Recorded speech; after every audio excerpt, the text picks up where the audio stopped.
Hello guys, and welcome to the Mental Health Awareness Week.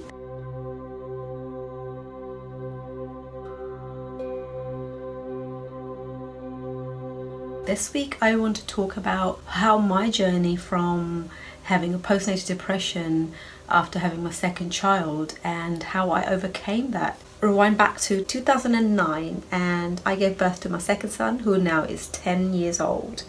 And the reason I want to bring this subject up in this particular week, as it is Mental Health Awareness Week, is that how important it was to do what I did to overcome the postnatal depression that I was suffering from after having my second child. So I had a really difficult pregnancy. My second son previously suffered from 2 miscarriages. So the pregnancy and me are not best friends really. The delivery of baby, again, are not quite my best friends. I had 1 normal delivery and 1 C-section. And the second one was C-section as a result of the first one being quite tough.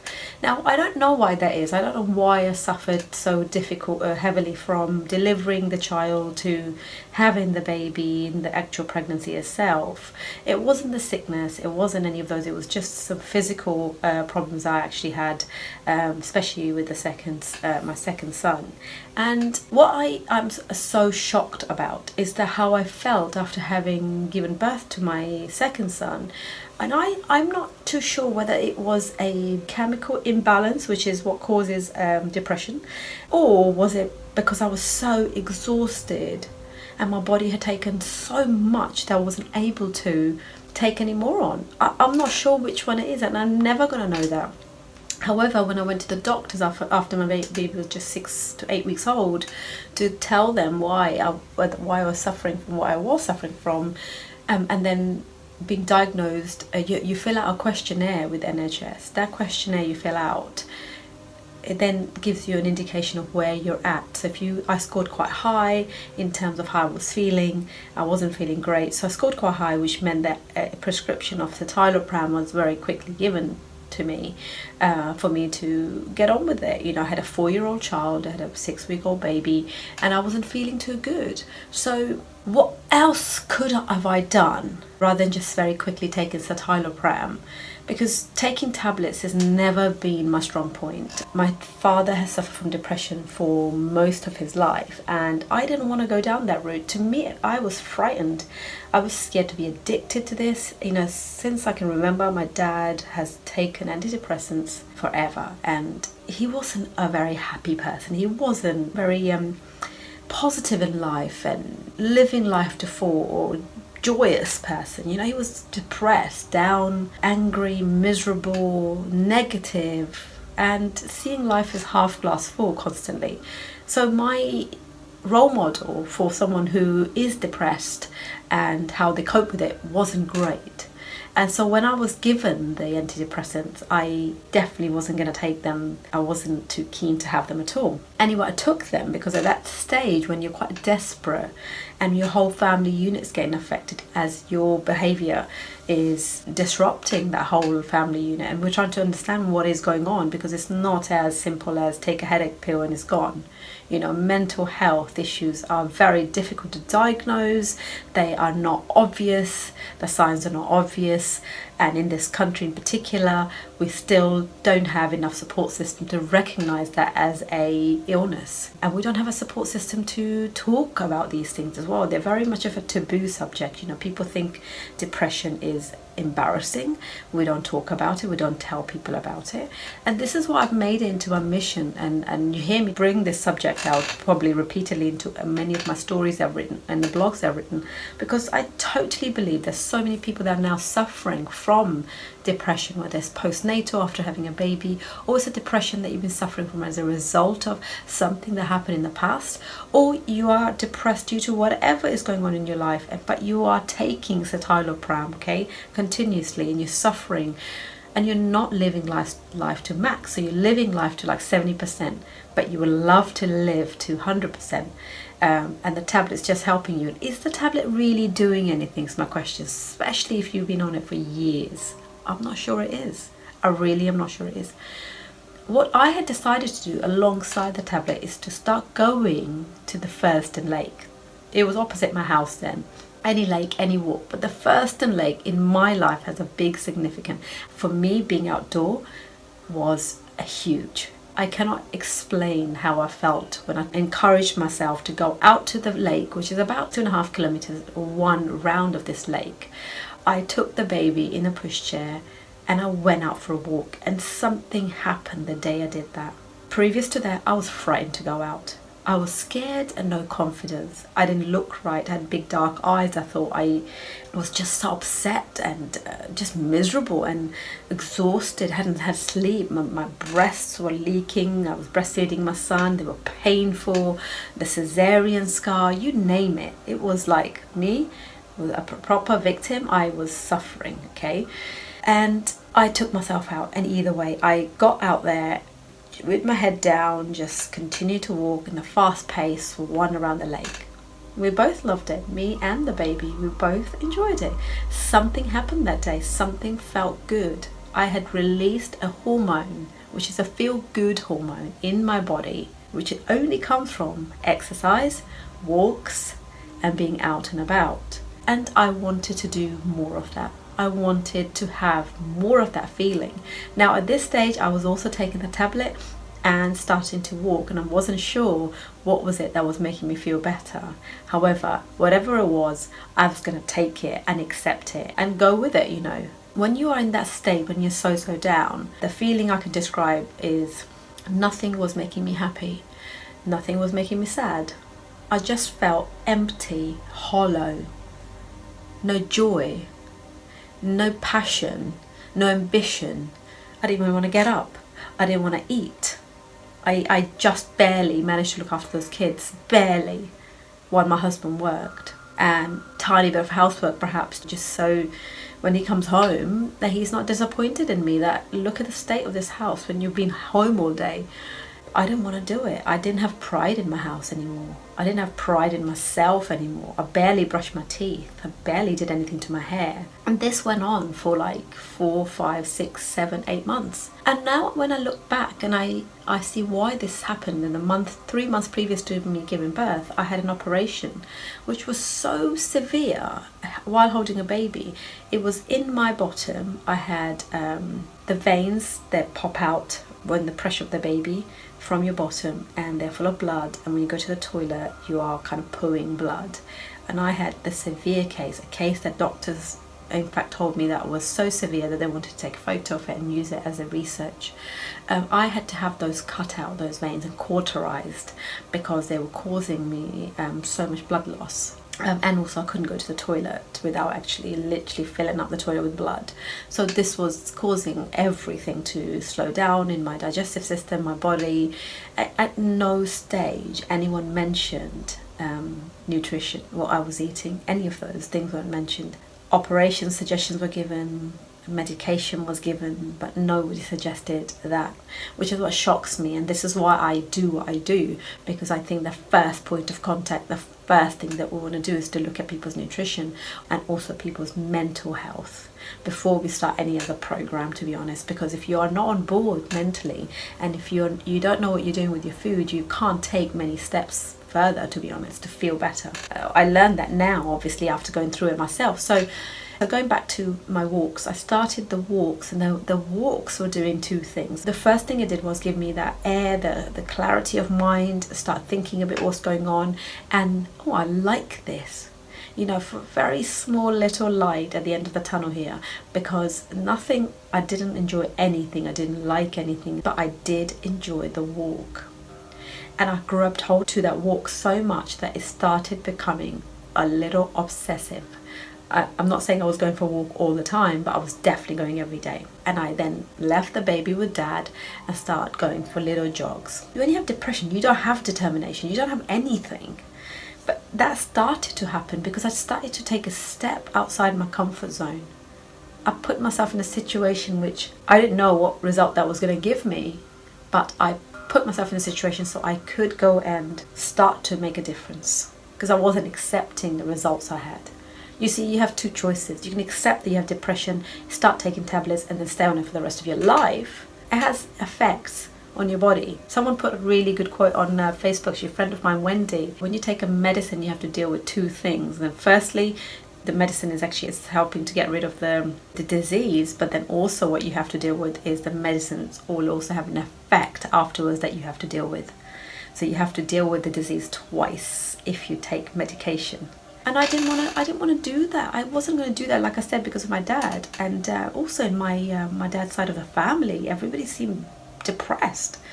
And you take that word and use it so casually, but literally they did.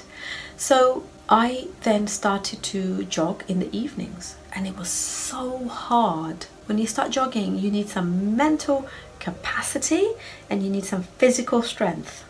I didn't have either. I think the first run I ever did, I think I must have taken a good hour, because I walked and I jogged and I looked around to see if I looked like an idiot, because everyone looked like professional runners around me.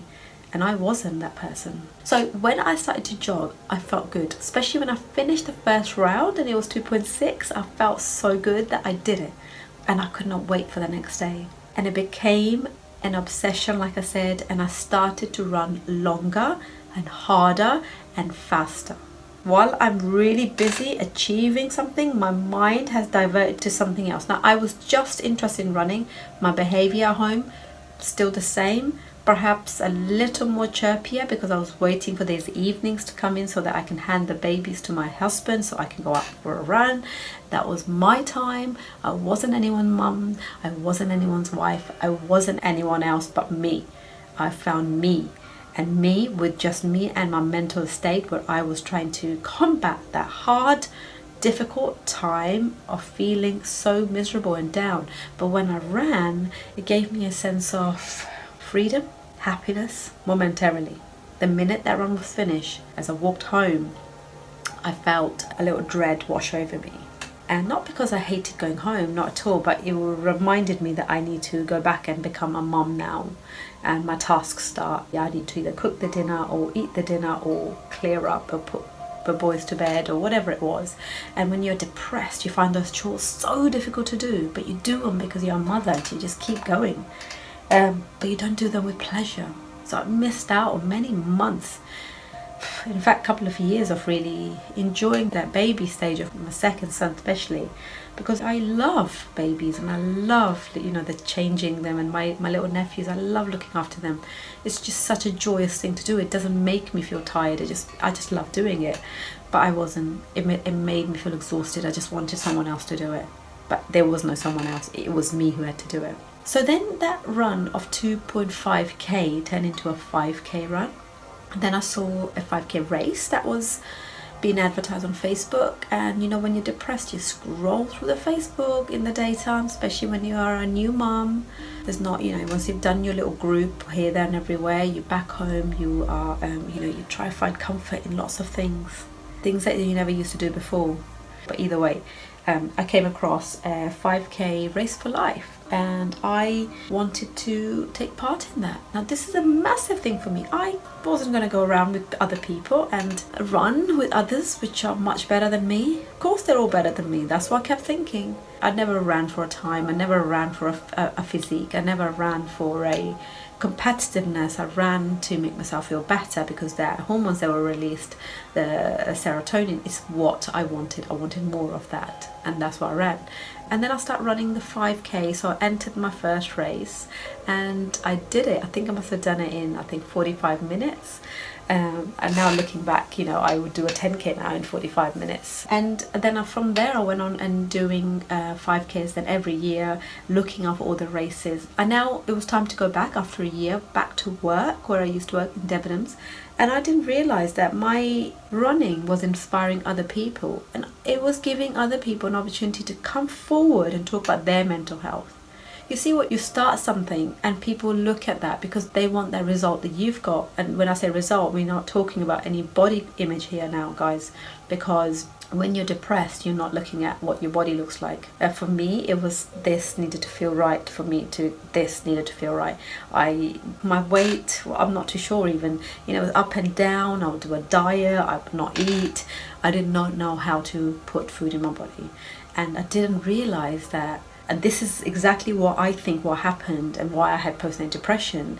It wasn't quite chemical imbalance. It was exhaustion and a lack of nutrition. I was not eating well at all when I was pregnant because of my digestive system and because of the piles as well. I was going to try and get that word. The veins in my bottom, they were so painful and I had so much issues down there.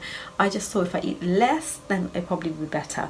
Or I will eat less and I'll eat something wrong. So I'll eat sugar laces. I know I've talked very openly about my bad nutrition. Just bad, just didn't put any vitamins and minerals in my body, and that's why I struggle with my operation that I had at 7 months pregnant, and then struggle with the recovery, not of the cesarean in particular, but recovery of the op and the recovery of having a baby resulted in me feeling postnatal depressed. I truly believe that that's my reason for it anyway. And then the 5Ks, so started to run those 5Ks, 10Ks, went into 10Ks. That was also Race for Life. I did that with my friend Joanna, who had said, would you do that with me? And I was like, yeah, I'm happy for that. So people are seeing my run times, or they're seeing me signing up for races, and I was inspiring people at work wanted to run with me, and a couple of people actually started running as a result of that. So I was inspiring people, and I liked that. I thought it was, firstly, you have to work on yourself. You can't inspire people if you are still in a not a good place, but when you start getting those results, you want to share it, because to me the feeling was I've won a lottery. That's exactly how I felt, and I wanted other people, other women, to see that if you are facing postnatal depression, then maybe exercise may help you. One element, one side, I mean, you need to look at the whole spectrum now. Now I have a lot more knowledge about if you are suffering from postnatal depression, what to do to kind of come out of it. But then I only knew one thing, and that was because that's all I discovered myself. I felt, oh my God, this running is like the best thing that's ever happened to me, and I'm just never going to give up. And I did, and I ran for years after that. At least I would say 4 to 5. I remember my husband saying, you will never give up your run, would you? Your run is number one. And I thought to myself, yeah, actually it is. In fact, he bought me a running machine, a really expensive one, because I was literally obsessed by it. I ran so much. I literally lost so much weight because I wasn't replacing the right energies. I was doing every Sunday I would do like a 10K. In a week I was clocking up at least a marathon worth of runs. It was becoming obsessive. There was no balance. It was one type of exercise as well. Getting major shin splints. I was with physio for 2 or 3 times in the whole of my running career, and I didn't know how to put the right food in my body, especially when you're a runner. The carbohydrates and the proteins that you need to repair your body afterwards, I wasn't aware of any of the healthy fats to support my hormones. I wasn't aware of any of those, and I really wish that somebody had told me that, because that would have really helped the situation with me, particularly with someone suffering from postnatal depression. If you eat the right foods, you really can help yourself. So going back to the tablets, probably within a year or so I had given them up. I weaned myself off of them, but this is before going quite high. I think I went up to 75 or something, maybe 100, and then coming down. The tablets just made me stay at one pace. So we didn't have ups and downs. We didn't have things like, 1 minute you're happy and the other minute you're sad. I didn't have that, which is a good thing. And it's a mental health awareness week this week, and I wanted to share this with you guys, that if you are listening to this and you are suffering from postnatal depression because you've had a baby, or you are suffering from depression, what steps can you take yourself to help yourself starting to make that first bit of difference? And if you are on citalopram, if you are on any of the other medications that are so quickly given by NHS as a result of doctors not having enough time to have a chat with us, then maybe we just need someone to hear us out first, before we give out tablets here, there and everywhere. This is a business of giving out tablets. It's almost like a patch on my wound. So say if I've got a big wound here, for the wound to actually heal, I will need to let it dry out and I need to treat it. Okay. Now if I keep putting patches on it every time, then I will continue to have this wound for a long time, rather than getting to the root cause of the problem, rather than finding out what is it that's making this wound come back over and over again. And it's exactly the same. Mental health is exactly the same. We need to get to the root cause of the problem. Sometimes we have to go back in the past to find it. Sometimes we have to go forward. Sometimes we have to have therapy. Therapy is always the best way to start before you start taking the tablets. I know the tablets sometimes save you in a really bad way. You have suicidal thoughts and you really need to get some kind of control over your feelings and how you're feeling. Then yes, they do help, so we cannot boo-boo them. However, I also know that the nutrition and the therapy can really play a huge role, and it will help you grow as a person. There's things about you probably didn't know. There's things about you didn't realize how you can deal with your own mental health. It could bring out things from the past. It could bring out things with how you are as a parent, how you are as a partner, other things that you can work on as well. It really helps you grow. I called it emotional studies when I was talking to Sue, our resident therapist. We do a podcast every Sunday, and we talked about 3 levels of anxiety last week and which area you're at. And we called it, the word that came out of my head was, why don't we have emotional studies in school, where we teach kids how to deal with stress, because stress is what leads to anxiety, then finally that becomes depression. So you can see that if your body was in a state of stress, how it quickly become anxious, and then the anxiety then goes into becoming depression. And depression, then you've got yourself in a bit of a state now. How you can get you depression doesn't just come on suddenly. There's either as a result of something happening short term, or something from childhood that you haven't dealt with, or you weren't shown the tools how to deal with it. And we're not kind to ourselves, in particularly mums. We've got a lot to do. We are very exhausted. We just keep taking more and more on, and then we're shocked at why we feel like we do. And then when the children have left and gone, and we're still left with citalopram, or we've still got, I talked to some of my clients, and I asked them, how long you've been on these tablets, and they're like, 30 years as far as I can remember. And that signals, that cries out to me, why have you not? Why are you patching up the wound? We talked about patching up the wound. Why are you not getting to the bottom of this? You surely can't live on these tablets. It has a side effects. I don't know, it might be slowing down your metabolism. Maybe your food's not getting digested properly as a result of that. And also, does it actually really work now you've taken it for so long? Has your body just got used to it? Is it a placebo effect? Does it actually work? I don't know. Only you will know. You can find that out by coming off of it, weaning off of it, looking into it, and also finding alternatives. So my story and my message out there is, if you are suffering from depression, is to look at how you can release serotonin, because a feel-good hormone. How can you have that every day in your body? And one of the easiest things to do is to get out and about, is to exercise, is to hire a personal trainer actually, and make yourself feel better. Because for whatever reason you're in this state, your body's gone through so much stress, you now want to give it some love and attention. And the other biggest thing I want to say is to eat the right foods. It really is. There is a massive link between mental health and the right food. People think, these are just sayings. They're not sayings. There are foods out there which have a positive impact on our mental health. And we need to incorporate those foods in our body. Particularly people like myself, now that I've gone through the depression, I know my mind will go more towards a depressive state quickly when things are not quite right for me. So if I gave up exercise, for example, and I exercise, since then I've been exercising 4 times to 5 times a week. I don't do running anymore, which I miss completely. I only run once a week with my clients, and that's a very steady pace, a very slow pace. I would like to run a full marathon. I would like to get back into it. Now that I'm also aware of my nutrition, I'll support my exercise with weight training. I love weight training. The heavier I can lift, the better I feel. All those things distract me from my mental health. That, for me, working out is me working my muscle here, me strengthening this. So when I am presented with a challenging situation, I'll be able to take myself out of that because I've learned how to. I have tools in place.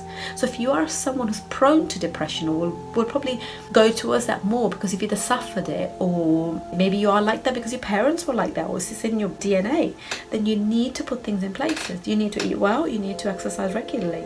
Those 2 things alone are going to make a difference, rather than the only option that you've taken is taking the tablets. That's my big message today. Mental Health Awareness Week. Guys, don't be shy.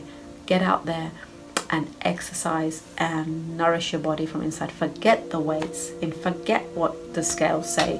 Do those 2 things first, and you will see the weight loss is a byproduct of that. I don't have to step on a scale anymore.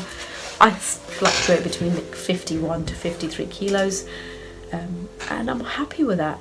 That weight loss is no longer my issue. I went through the whole depressive stage with, I want to be this size, I want to be that size. When you're depressed, when your confidence is shaken, everything is questioned. everything. Are you a good mom? Are you good at work? Are you a good wife? Your clothes? You are questioning yourself hard because your confidence affected, where before you wouldn't even question that. So why not make 2 things your priority: nutrition, and that's not just for moms, for guys as well. If you're feeling a bit low and a bit down and you're listening to this podcast, make sure your nutrition is good 3 times a day, 3 to 4 times regular food. Cut out some of the junk that you've been eating and see how you feel. I guarantee you're going to feel so much better. And then the exercise. The exercise is not just going to the gym, by the way. The gym doesn't suit you, and that's absolutely fine. There's thousands of different things you can do. No one says you need to lift weights. No one says you need to. I lift weights because I've found passion in it. I used to like running before. So it's whatever you've got available, whatever fits in with your busy schedule, especially if you're a busy mom, and whatever you enjoy, because it's so important to enjoy it, otherwise you will not stick to it. And making sure you got some accountability buddies. So maybe if you're going to go out for a run, try and do it with a friend. I literally went out for a run on my own, but my buddy was my music. I love listening to certain tracks. Certain tracks make me go run faster and things, which was amazing. And I remember going around the lake when people used to walk in the high summer. They used to kind of make half the lake, and I've already gone round, like maybe on my second round, and then my third round I'll hit a 10k just going around the lake 4 times. And that was such a great feeling, such an amazing feeling. Please give yourself an opportunity to feel amazing by doing something that will get you off your comfort zone. So if you've never run before, start with a walk. If you're a walker, add a bit of jog in it. And if you're a jogger, go for a run. Do a short sprint run and see how you feel. I guarantee you're going to feel great. And making sure that you then follow the protocols that go with the run, which is foam rolling, which is, again, I didn't do that. I was suffering from shin splint. Why? Because my muscles were shortened, and then I ran on them again and again, and I just made it worse. I had just injured myself. Instead of doing that, be wiser than me. I didn't have anyone to tell me. I wish I did, but now I know that I must foam roll, especially when you run up the ITB band, which is the side of your leg. Foam roll those. Foam roll your quads, which is the top of your legs. Foam roll your hamstrings, and stretch out. So warm up, cool down before the run, and then run. But do not run a 5k if you've never run before. You do 5 minute to 10 minute to 15 to 20. In fact, if you go on to www.bigcoachlittlecoach.com, we have a runner's guide blog that will really help you actually to get started if that's what you want to do. But remember, if you've never done anything, start with a walk and see how you feel and build it up. I'm talking about 1 round of the block, and come back and see how you are. Thank you guys for listening, and I hope that inspire you to kind of do something for yourself to make yourself feel better and end the misery that you're in. Take care, and I'll catch you in the next episode. Bye.